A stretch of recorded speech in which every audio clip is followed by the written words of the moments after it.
Sean, how's it going? It's going great. What a 5 days we've got before this thing's over. The momentum is with us. The map keeps shifting day in and day out.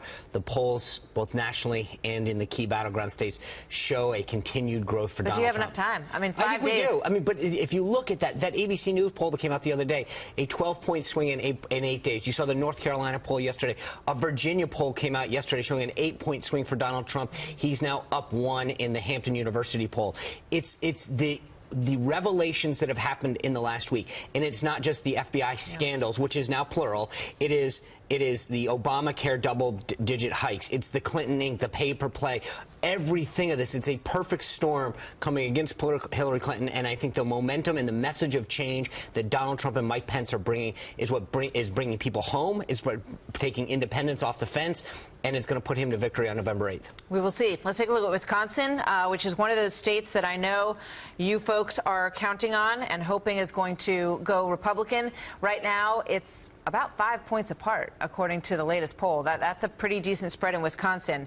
How do you see that changing? Well, so if you look at the current map, we believe we're ahead in Florida, Ohio, Iowa, North Carolina. You take that aside, North Carolina, she's ahead too in all polls. Everything that we're seeing in the data, both in terms of the early vote and the absentee vote, you're seeing. Look, there was a New York Times tweet today that showed where if you go to Jeremy Peters' Twitter feed from the New York Times, he says the Clinton campaign is cherry-picking the data.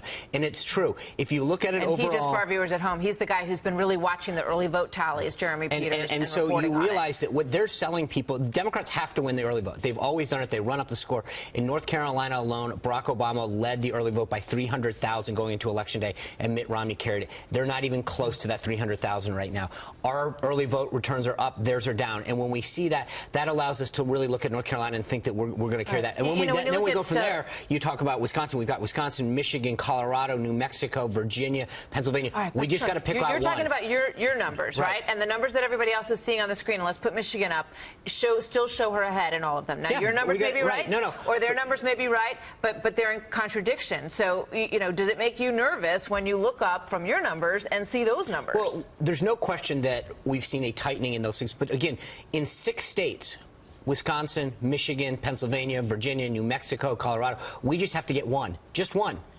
So the way we're going, I think I like our odds, right? Okay. And that's about a 1 in 18 shot that we have to pick off one of those states. But each of them, in every one of them, they're closing. And you look at it, and Hillary Clinton and Priorities USA, their big super PAC, went back up on the air in Colorado, Michigan, and Wisconsin because they're worried. They see what we see, and that's a tightening of this race for Donald Trump and Mike Pence. I mean, when you think about the fact that a week ago, Hillary Clinton was, talking like a winner. She put a picture of herself on Twitter when she was a child that said, the next president of the United States or something to that effect. And they are clearly in defense mode at this point in the Clinton camp.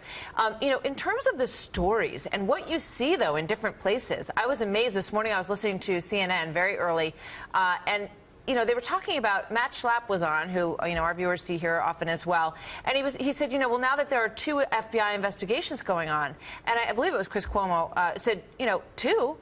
What are you talking about? I mean, all those viewers, don't have any idea that there are actually 2 Foundation and emails that are serious FBI investigations going on. And I think for a lot of the media, they don't want to discuss what's going on in Hillary Clinton. You look at the last couple of days, they want to talk about Jim Comey and his standing and did he have the president. The bottom line is the only reason that we have any of the FBI investigations is because of the Clintons' personal actions. Their pay-per-play, their decision to have one set of rules and cover up the secret server, their continued lying about them turning over all the documents. This investigation, or these investigations, weren't made up out of whole cloth. They were made up because the Clintons continued a 30-year pattern of lying to the American people and having one set of rules. One more question. I know I'm out of time, but Donald Trump himself said, "I gotta stay calm. I can't make any mistakes. I gotta stay on message." How worried are you that he won't? He gets it. He understands what's at stake. You hear him over and over again. He knows that he is a messenger of change and that he has a movement behind him. And he understands that in 5 days, he is going to get elected the next president of the United States, and Mike Pence will be the next vice president.